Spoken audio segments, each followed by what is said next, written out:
everybody, I have two handouts. One of them was a great big piece of paper, which I'll explain in a bit. But did everybody get those? Okay. There's a prayer on top of the small piece of paper if you want to pray with me.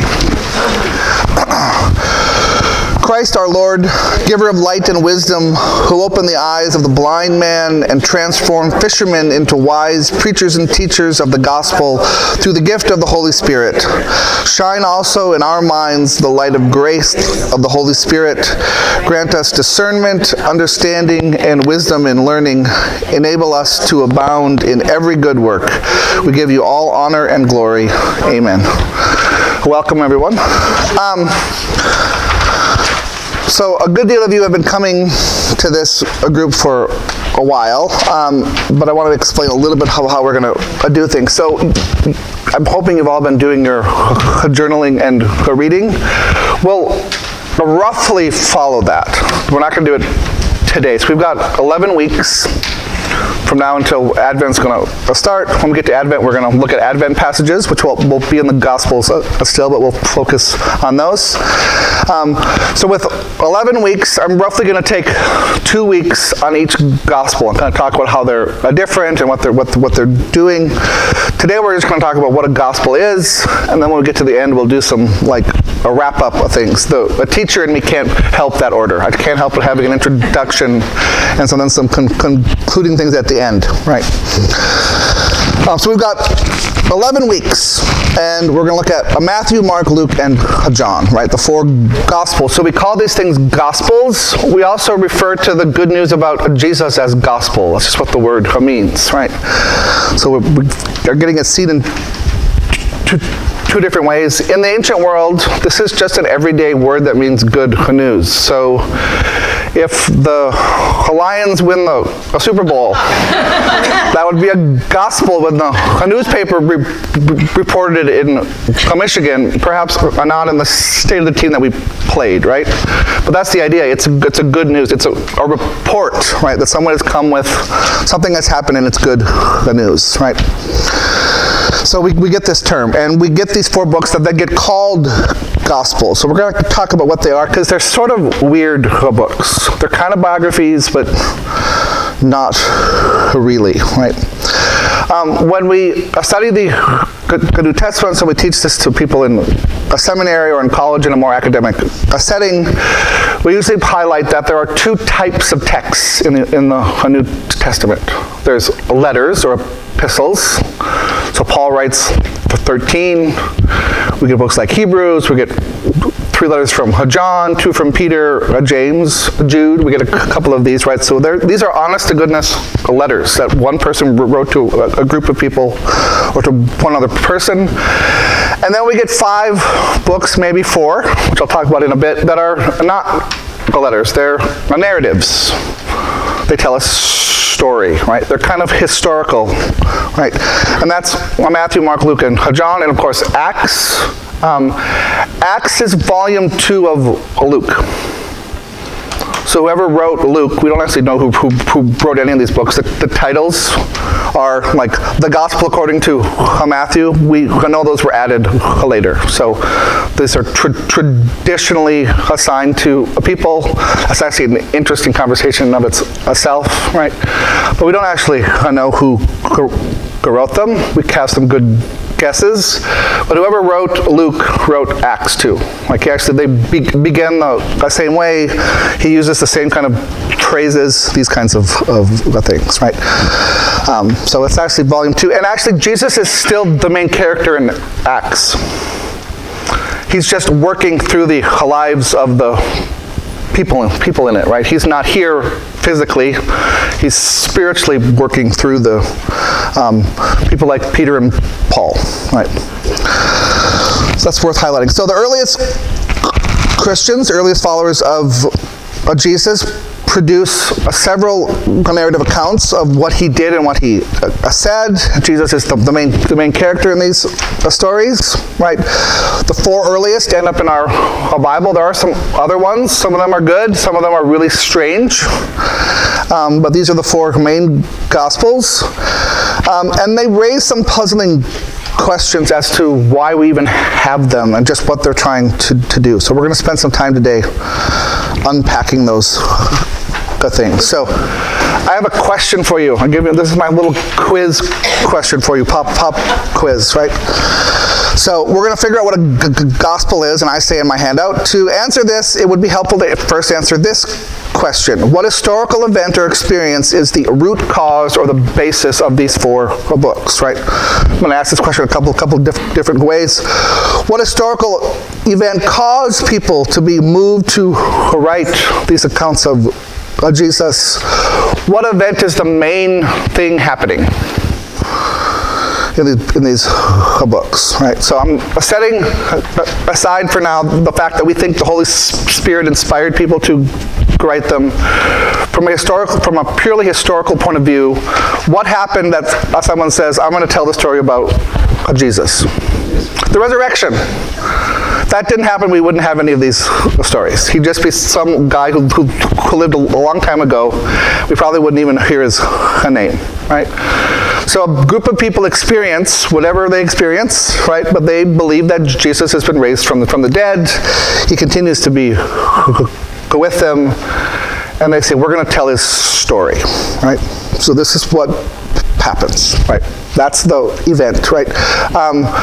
There's a famous late 19th century Bible scholar from Germany named Martin Kahler, and he famously said, the Gospel of Mark is a passion narrative with an extended introduction. That's all the Gospels. The other ones just have longer introductions, right? But the real story is the passion. It's Jesus' arrest, crucifixion, resurrection. And then we get some introduction on the front end. But they're all building towards that event, right? The other thing that's also worth pointing out, and this is my other question on it, which I actually gave you the answer this time, but when were the Gospels written? And I give you the dates. Most likely we think the 4 of them were written somewhere between 65 and 90 AD. Some people might want to date them a little bit earlier, some maybe a little bit later, right? They didn't put the copyright information on there. But this is when we think they were written. So why is this an important question to ask? This means that most of the rest of the New Testament is actually earlier. So Paul and Peter probably die about the year 65. That's when they would have been killed in Rome. So all of Paul's letter, yep, go ahead. So were all the chapters in the books, were they all written like that, simultaneous, one right after the other, or was this a compilation? Well, so we've got, we need to get a bit of clarity, right? So are you asking about the particular gospel or all 4 of them?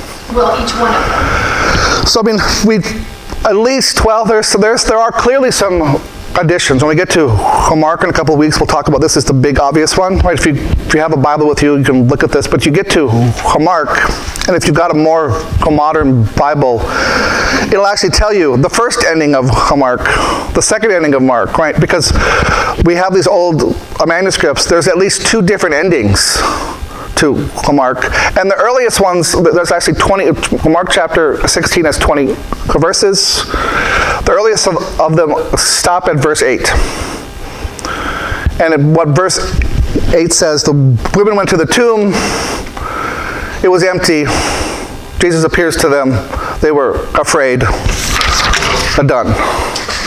That's a terrible ending. Absolutely awful, right? If we think that these are books written like we read books, right? Most people in the ancient world couldn't read, so how would you experience a book? You'd hear it read out aloud, and these were actually going to be read out loud in a worship environment. So you'd get to the end, and then the preacher would explain to you what happened afterwards. So these Gospels originally aren't meant to be experienced holding them in your hand, sitting at your coffee table in the morning. They're meant to be read out loud in public, and you experience a story, and someone's explaining it to you as you go, right?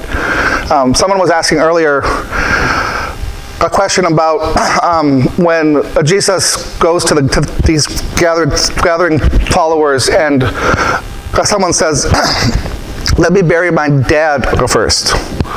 And Jesus says, I know, come and follow me now. He seems really heartless and cold, right? Well, this is because what we're actually reading are like Cliff Notes versions. They're really condensed, right? And they're condensed for people from a particular culture, right? What's actually happening there is this person is saying, I'm going to wait until my parents die. I'm going to take care of them. I'm going to bury them, and then I'll come follow you.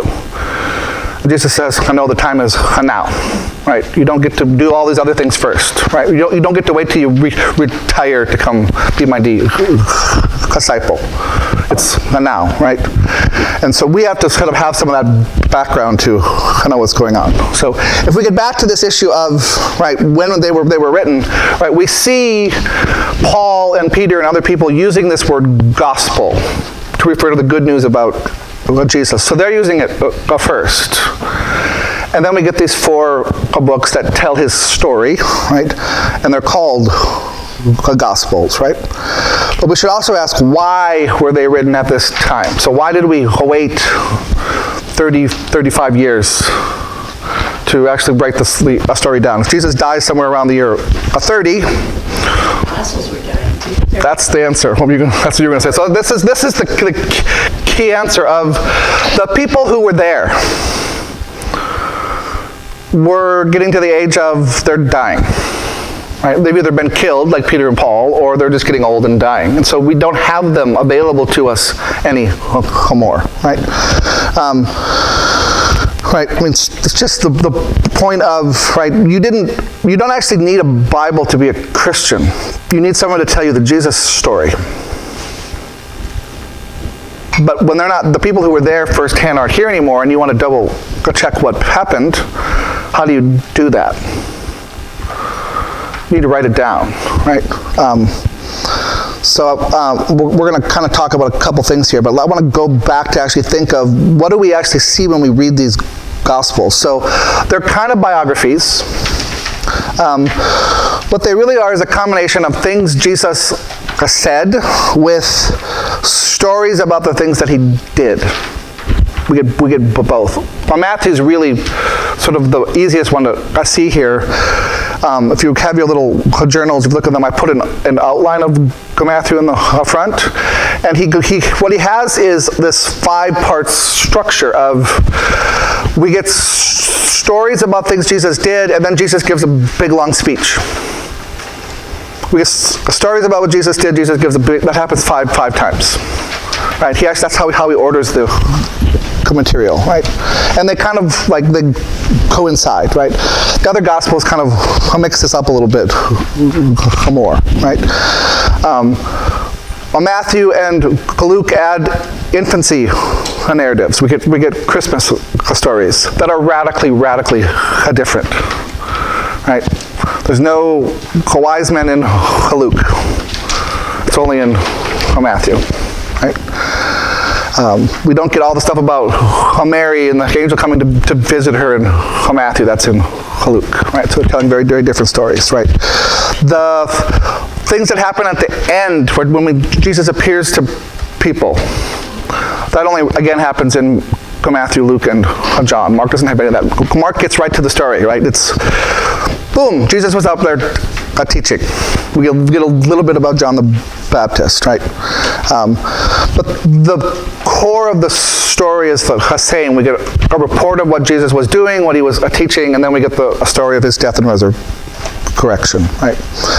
This doesn't correspond with anything in the ancient world. So whatever they are, it's a new genre, right?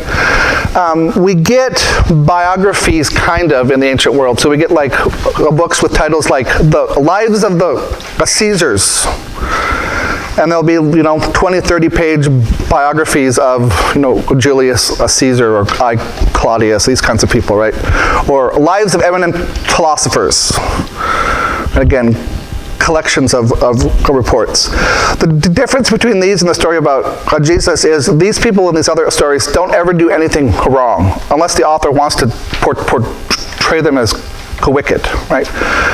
But when you read the lives of the eminent philosophers or the lives of the good Caesars, everything they do is perfect.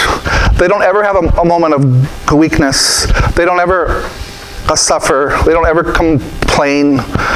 They die like a glorious death, either in old age as this sort of perfect a person, or on a battlefield, right? Or they're killed for their beliefs, but they're heroes all the way.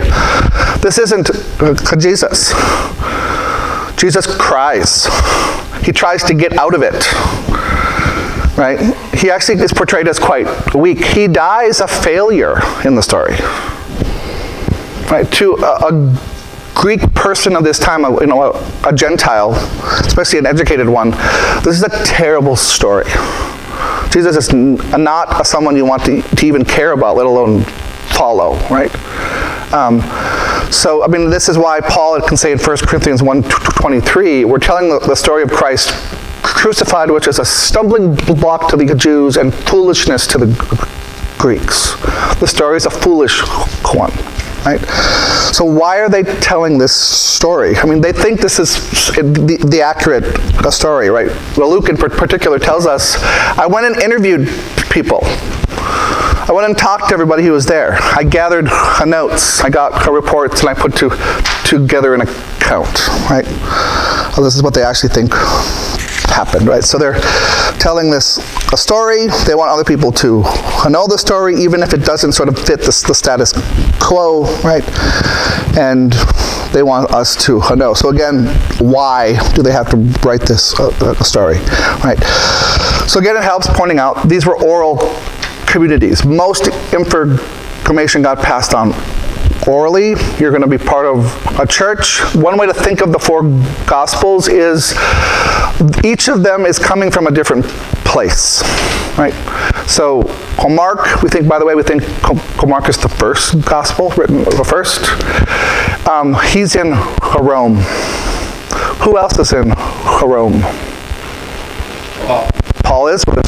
One other person? Peter. So if we dig around in our New Testaments at the end of some of these letters or in the book of Acts, Mark is traveling with Peter. He's Peter's assistant. So the Gospel of Mark is probably what Mark heard Peter preach. Peter dies. He says, we better keep track of what he was teaching us. And so he writes down. He kind of orders the material. Right? Luke is the same thing for Paul. Luke is traveling around with Paul. So Luke is Paul's gospel. It's what Paul was teaching. And I think Luke also did his homework, right? He was going and interviewing people. Matthew is probably a community north of Israel of ethnically Jewish people who come to follow Jesus. They get kicked out of Jerusalem for various reasons. They travel north. They start a new community, and then there's John. We don't have a clue. John is just odd, right? We'll talk about that in several weeks, right? But it's particular communities' accounts of who Jesus was and what he did. This is a teaching they received when their apostle died. They wrote down what that person taught them, right? So that's Yep. Paul ends up dying in Rome when he gets arrested, but he's traveling around planting churches. And if you read again Acts or some of the letters, he's talking about Luke all the time. Luke is traveling with him, at least for a period of time, right? And we can even, there's other things. This is kind of the academic, nerdy stuff. By the way, today's the most academic I'm going to be, right? Just so you know. But this is the academic, nerdy stuff, right? When we read these texts in Greek, we can also tell other things. So Mark, he's not writing in his first language. He makes mistakes in things like grammar, right? If you've ever heard, let's say, a native Spanish speaker speak English and they fall back into like Spanish word order, he does those kinds of things. Like a second or third year Greek student can already tell those things. Like, this is not very good, right? Luke is like reading Shakespeare. He's well educated. This is his native tongue. There's beautiful word plays that you can't capture in English, right? And then Matthew and John are somewhere in between. And this tells us something about them. If Mark really is the person the New Testament tells us he is, a Jew who ends up traveling with Peter, what we actually read makes perfect sense. If Luke is a Gentile who ends up traveling with Paul, again, this makes perfect sense, right? So the first problem I'd like to point out of why we needed Gospels in the first place is the telephone game problem. Right? The people who were there weren't with us anymore, right? And we want to make sure that what we know about Jesus is true, and word of mouth can get distorted pretty easily. So when Peter's not here anymore, we want a way of being assured that what we're being told is what Peter taught too, right? So what do we get? We get someone who writes this story down, right? Because there are already other people trying to co-opt this story, trying to turn it and twist it, right? So when we say the creed in a church, how sometimes we do this, when we get to the part about a church, how is the church described? There are 4 marks of the church. Here's your confirmation quiz. That's 2 of them. Holy Catholic. Small c. Right, small c, which means universal. Here's your hint for the first one. How many churches are there? One Holy Catholic Apostolic. So this is the important one, right? We need to get into this apostolic hallmark. This has to do with authority in the church, right? The early church, just like us today, wanted to make sure that their faith was the same as what Jesus taught, as the early followers of Jesus. First 50 years or so, if you wanted to make sure this was the case, you actually found an apostle and knocked on their door, or invited them to come speak to you, and they taught you what they'd heard. Again, they're dying, right? So one thing that the New Testament does for us, the New Testament is the apostle for us. That's what it is. It's the apostolic witness to Jesus and to the first 2 or so generations of the church. By the way, if you read the Gospel of Mark, especially but all of them, but Mark in particular, the disciples screw it up constantly. They don't understand what Jesus is telling them. They misinterpret it. They get it wrong. I always like to point out that they don't have any advantage over us. We've got the same apostolic witness that they had, right? They screwed it up, we screw it up, but we've all got this sort of a source we can go back to correct us, right? The story points out that I haven't heard the sermon yet, so. Yeah. and I know from my son's experience, Yeah. apprentices make all the mistakes. Right. But they learn from it. So this is worth pointing on, and again, it's especially with the Gospel of Mark, but if let's say you're in the church in Rome, and you're hearing someone read the Gospel of Mark, right? And they start talking about Peter, all kinds of stories about Peter. You're going to go, I know that guy. He was our pastor until he died 2 years ago, right? And you're hearing all these terrible stories about him, how Jesus tells him to, get behind me, Satan, and all these sorts of things, right? That's the story, right, is we know these people. If you're reading Matthew's Gospel, you're probably in a community he helped found. Same with Luke, same with John, right? You're like, I know these people, right? And we know how unperfect they were, right? And part of what they're actually doing is saying, don't follow us, follow Jesus, like we tried to do, right? That's one also way to think about what they're doing. So the first problem is this telephone problem. We got to go make sure we get it right. We write it down, right? Problem 2 is Jesus told us he was coming back. Now we're 30, 40, 50 years in, and he's not back yet. If we're going to keep this going, we got to make some updates and changes, right? If we're going to have a community, and we're going to have leaders, and we're going to have rules, we need some institutional structure. writing everything down helps make you get an institutional structure. We need this. For the church to work, to pass this message on, there's got to be some sort of institution, or it's not going to work, right? This is another reason why they write it down, right? And my third reason, this is where I have a big long quote for you on here, is I'm just going to kind of illustrate it with the quote, and I'm going to read it. This is from Luke Timothy Johnson, one of my favorite gospel scholars.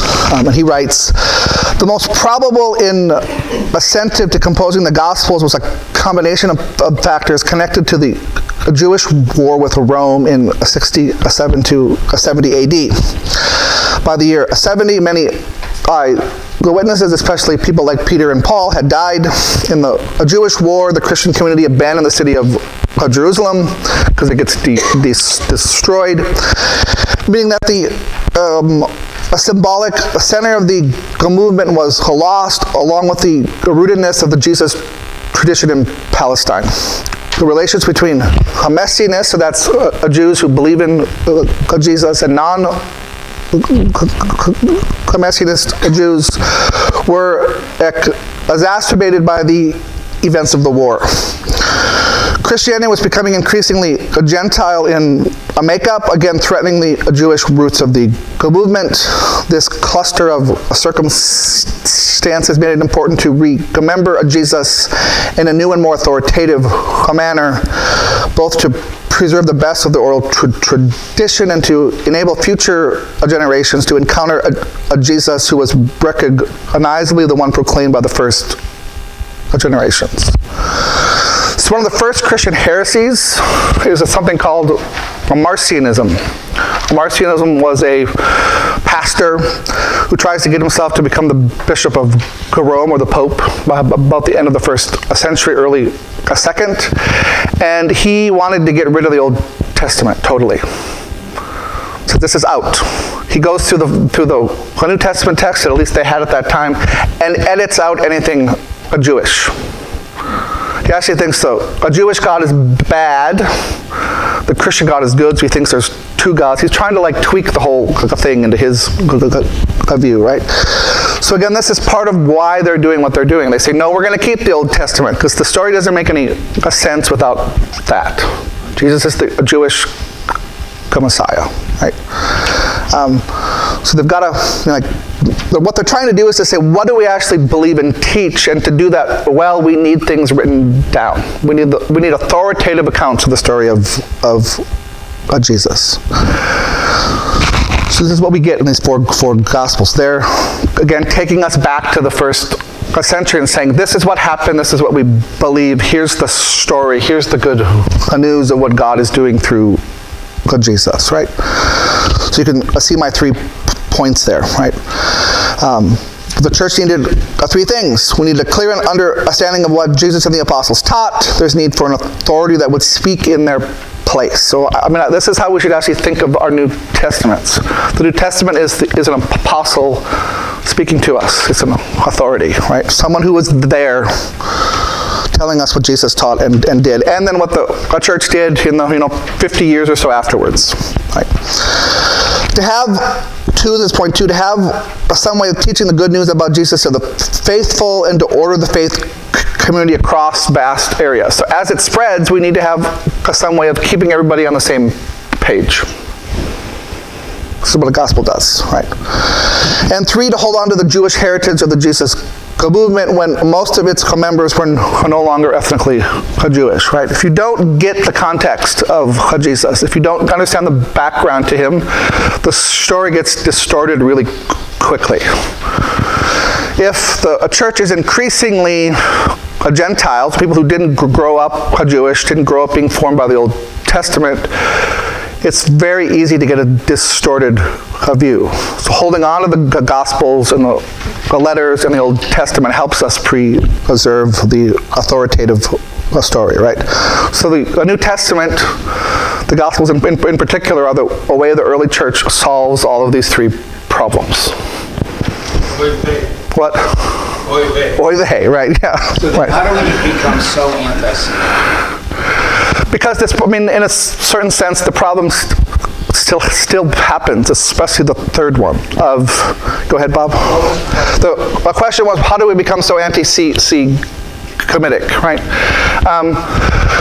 So this is something I'll pay attention to with all four of the Gospels when we get to them, but all of them, well, Mark not so much. Like Jesus' enemies are sometimes referred to as the Jews. Well, Jesus is a Jew. Every single one of his disciples is a Jew. You read the Gospel, almost every character is a Jew. So what's going on, right? What's going on, I mean, this isn't a perfect analogy, but think about very, very early in the Civil War. It isn't clear that people were calling each other things like blue coats and gray coats, or even the Union or the Confederacy. These terms developed over time as the war went on, right? Same thing is happening here. So if you're, a Christian in Matthew's community in about 75 AD, right? You might be ethnically Jewish, but maybe you married a Gentile. Or you're part of this Jesus group, which is welcoming Gentiles into your midst. The other Jews are like, if you're going to do this, you can't come into our synagogue anymore. We're kicking you out. So you begin to refer to your enemies as the Jews. And when Matthew's gospel is written in this period, that sneaks in. So in Jesus' time, Jesus probably was not talking that way, or the apostles were talking that way. But the term enters in. I mean, that's the thing we need to realize is, yes, these are, to a degree at least, eyewitness accounts, but they're being written down 30 to 40 or even more years afterwards.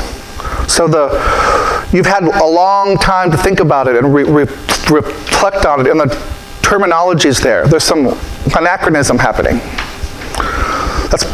So when scholars study the gospel, they don't only read it to say, what was happening with Jesus? It's, what did people who were following Jesus think 30 to 40 years afterwards? And how is this influencing the way they're telling the story? Again, this doesn't mean it's unreliable, right? But it means that what's happening in their present lives is affecting how they tell the story of the past, right? So think about, if I was to write a biography of Abraham Lincoln now, why might I do that? Probably because I want to say he's a person who can inspire us. We should imitate him now. He's a great American. But I would be consciously telling the story of Abraham Lincoln to solve problems in 2024. That makes sense, right? Same thing's happening here. They're telling the story of Jesus. They're trying to be as accurate as they can, but they're doing it to address contemporary problems. They're not just trying to tell us what happened in the past. There's no sort of unbiased biography, right? You're doing it for a purpose. You're not just doing it for the pure interest of, let's report the past. Right? That's why we don't have biography. I mean, there's never going to be a biography written about me. I'm not important enough. Didn't affect history, right? We do this for important people to influence us now. We don't write biographies about common everyday people, right? Same things happening here, right? So this is, again, kind of gets us into what's happening here. Why are we getting the gospel in the first place? They're trying to the community is trying to keep going in a time in which, right, we have these new needs, and we need to keep telling the story. The big reason is the apostles are gone. We need to preserve the story and address these contemporary problems. So that's why we have gospels. That's what they are. Questions? Please let me know. I can see where everybody would remember what Jesus did, but have a hard time with how did they remember, like, the whole Sermon on the Mount? Right. So, that get repeated often enough that it was ingrained. I mean, I remember you preached couple Yep. days ago, but the top kind of. Right. Excellent. So, two basic things. One, we have terrible memories for two reasons. These things, we have books. I don't need to keep it all in my head. And this makes it worse. Right? But this is the main reason, right? We started writing everything down. Prior to this, I mean, again, the average person can't even read. So you hear things and your memories are good. I mean, this is, there are lots of Muslims even today who don't speak Arabic, who have the entire Quran memorized in Arabic. If you work at it, you can do this. But we don't need to, so we don't. Right? And you have to begin doing it fairly young, so that's one, right? Two, and this is the harder part for some people, Jesus did not preach the Sermon on the Mount. If he did, it's a terrible sermon. I mean, read it. It's like he jumps from topic to topic to topic, right? It's an edited collection of like highlights of what Jesus said. It's actually there to help you remember all these various things Jesus talked about, but each of them is like a memory aid, right? This isn't, by the way, some newfangled idea. The first person to put forward the argument that the Sermon on the Mount is an edited collection was John Calvin in like the 1540s. So I'm not pulling this out of nowhere, right? Yep. Starting the Sermon on the Mount from the Amy Jillian. Yep. And so far I've read the intro on the Yep. first chapter. A lot of it kind of is putting the same things Yep. down. Now, as we're reading Yep. during the week. So it's kind of interesting having to grab that. So it's an edited speech. Does it go back to Jesus?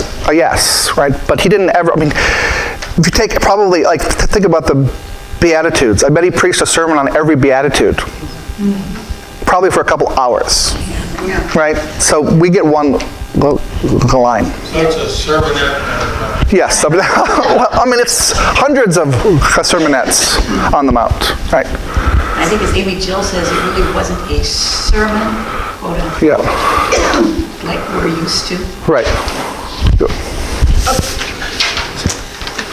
Is everything in the Sermon on the Mount supposed to have a spiritual meaning? When I was reading through it, I thought, this sounds like a collection of proverbs or Some of it is, for sure. Right. wise women would have said. Or, So that's obviously what the Beatitudes definitely blessed are the poor in spirit, for they won't inherit, right? These sorts of things. That is like a proverb or a wise saying. He tells a parable at the end, right? Which you're supposed to sort of kind of think about. Other things are much more concrete, like, love your neighbor as yourself, or here's how to pray, right? the thing about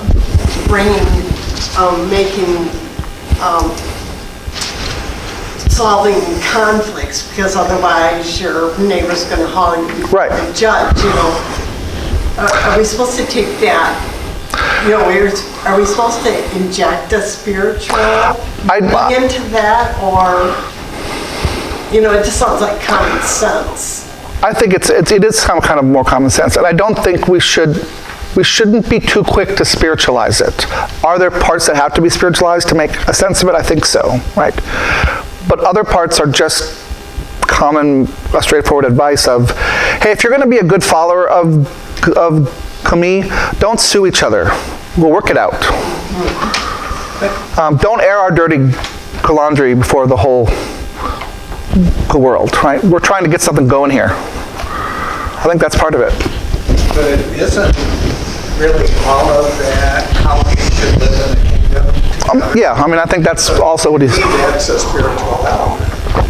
Obviously it's spiritual, but it isn't this sort of like turning it into some sort of a non-concrete thing. I think that's what you're kind of getting at, right? So yes, it's spiritual because it's about the kingdom of God, but it's something you and I could really do right now. I think it shows, though, that Jesus is more concerned with the here and now. And Absolutely. some kingdom that, if we live according to the kingdom here and now, the so-called afterlife kingdom will just take care of itself. Yeah. So I think living in the kingdom here and now has It's not gonna work. No, I think that's right. Let's turn quickly to part 2. This is the back of my handout. There's no way we'll get through all of it. This is the big piece of paper I gave you. Yep, go ahead. You said something earlier Yep. that's been in my head since you've been Okay. speaking, and that was that the disciples were like apprentices. And that's played to this all. And when Bob just talked about the practicality, that an apprentice learns from a master craftsperson, learns how to do something well to make it both beautiful and practical. And so that just like, so that's what the New Testament is. No, absolutely. It's a practical and beautiful book. So if you get to Acts, right, the book of Acts, which is a continuation of Luke's story about Jesus. It's like, how is Jesus continuing to be a president in the community? Acts tells us on multiple occasions, Jesus' followers did things greater than he did. Peter's healing people. Paul's performing miracles or raising people from the dead, right? The message there is, hey, you could do this too. And that's what Right, exactly, right. And so again, how do they do it? I mean, this actually tells us something about Jesus. How does Jesus do all the stuff that he does? The miracles and all those sorts of things. He doesn't do it because he's God incarnate. He does it because he's a human being filled with the Holy Spirit. Is he God incarnate too? Yes, but he tells us elsewhere he empties himself of his divine power. So everything he does we can do too, except die for other people. That doesn't, only he can do that, right? Okay, I want to talk quickly about this other issue. This is the big piece of paper I gave you. And you can, I just photocopied the page so you can, I know one half of it's in Greek, so ignore that. So when we teach this in a seminary for the last 60 years, this book was first published in 1964. It's in its 15th edition. It's called the synopsis of the four Gospels. So you're seeing them together, and it's what it does. It tries to put every passage in the four Gospels in parallel. And sometimes there's stuff that's unique, like the parallel of the prodigal son is only in Luke, doesn't show up anywhere else, right? But for most of this, we've got parallels, right? And this is what you're seeing here, right? So this is the story about John the Baptist. We're getting Matthew, Mark, Luke, and John's accounts. So, right. So scholars call this the synoptic problem because the first three Gospels, we call them the synoptic Gospels because Matthew and Luke plagiarized Mark. That's what most scholars think. You have to take me for my word on this, but especially when you do this in Greek, about 50% of Matthew and Luke are verbatim identical with Mark. It's the same words, the same word orders, they spelled the same way everything, right? They've got it open and they're copying. There's no rules against plagiarism, right?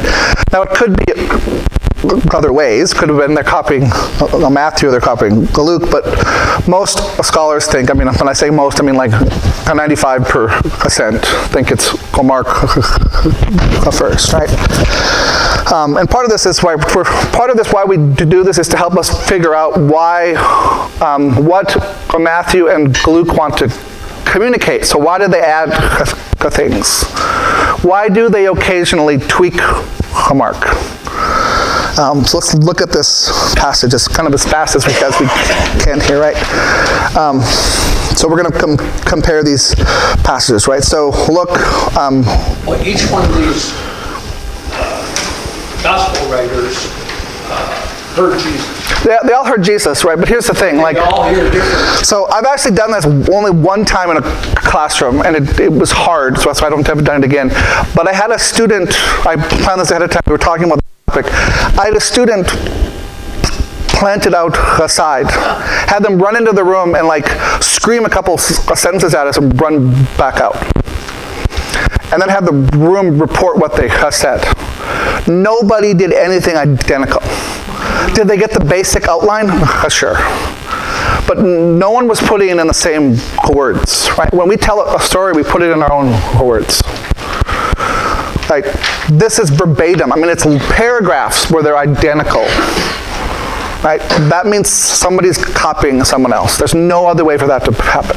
Right? So with these three, at least two of them are copying the other one.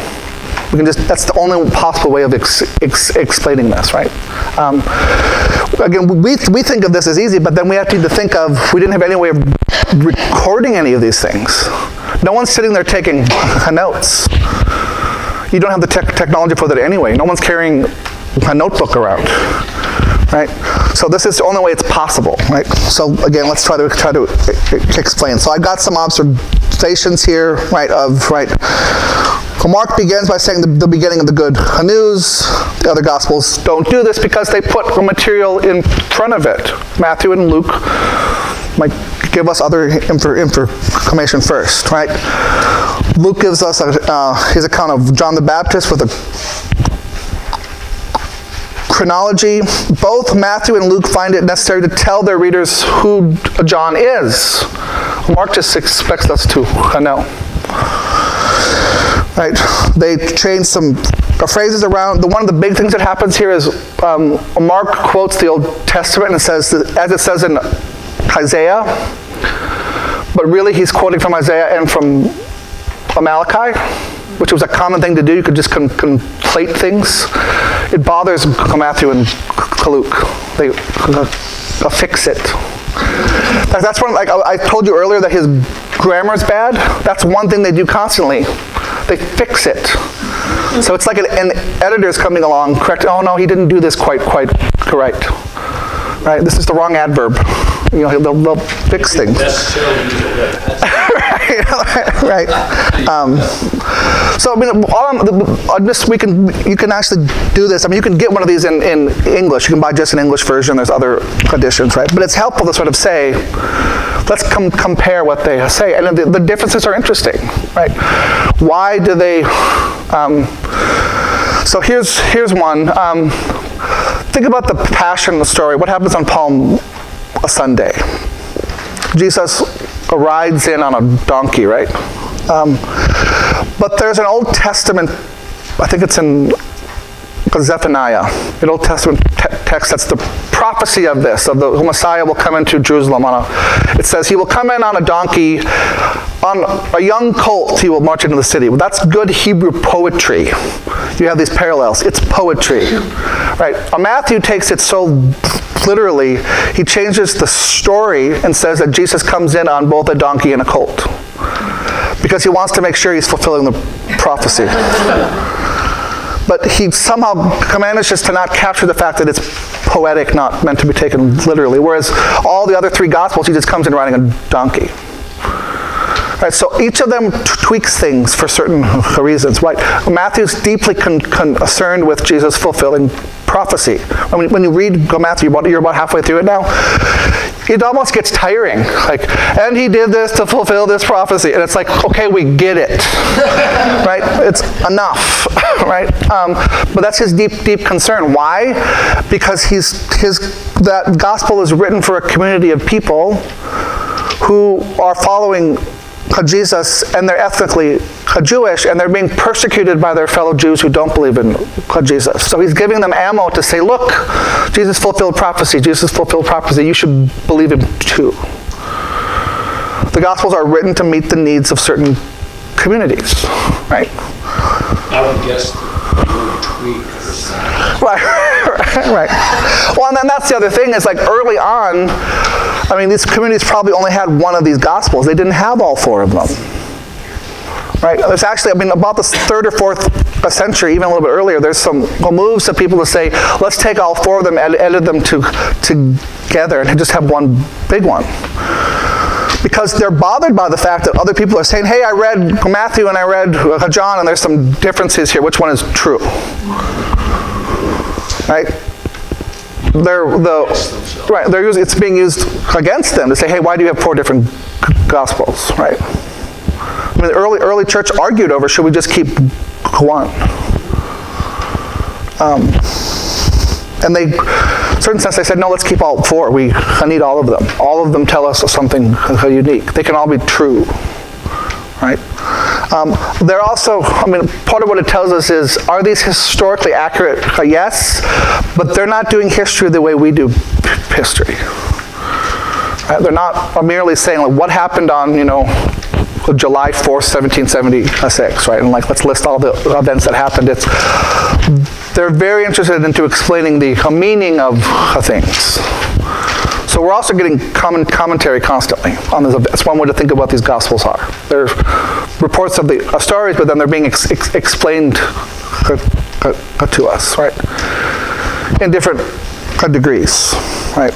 And that's again why we probably think Mark is first. And one thing, it's just shorter. I mean, why would you, if Matthew was first, why would you write Mark and take out all the Christmas stories? Why would you take out all the parables that Luke tells? Right? It seems apparent that Mark is first, and Matthew and Luke say, we got some other stories too. We're going to add these in. They're editing them in to meet the needs of their communities, right? So scholars oftentimes talk about what's called the two-source hypothesis of Matthew has Mark, he's got another source, and then he's got his own material. Luke's got Mark, he's got another source, he's got his own material. So if you ever are reading a book and someone talks about Q, that's this other source that we don't have. I'm not even sure it really existed, but scholars have proposed there's this, by the way, Q is just from a German word Quelle, which means a source, right? And this is the idea. They also had this other source that they're using, because if we compare Matthew and Luke, there are whole sections in which they've got verbatim things that aren't in Mark.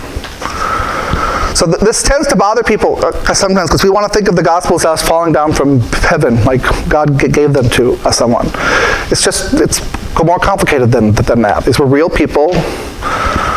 We're using sources. I mean, Matthew and Luke are at a desk, and they've got at least 2 other books open up, and they're just copying parts of it. And then they're adding things that they've heard, right? They're trying to meet the needs of their community, and we observe these things because it helps us understand the stories. Like, why is Matthew telling this, and why don't Luke and Mark do it?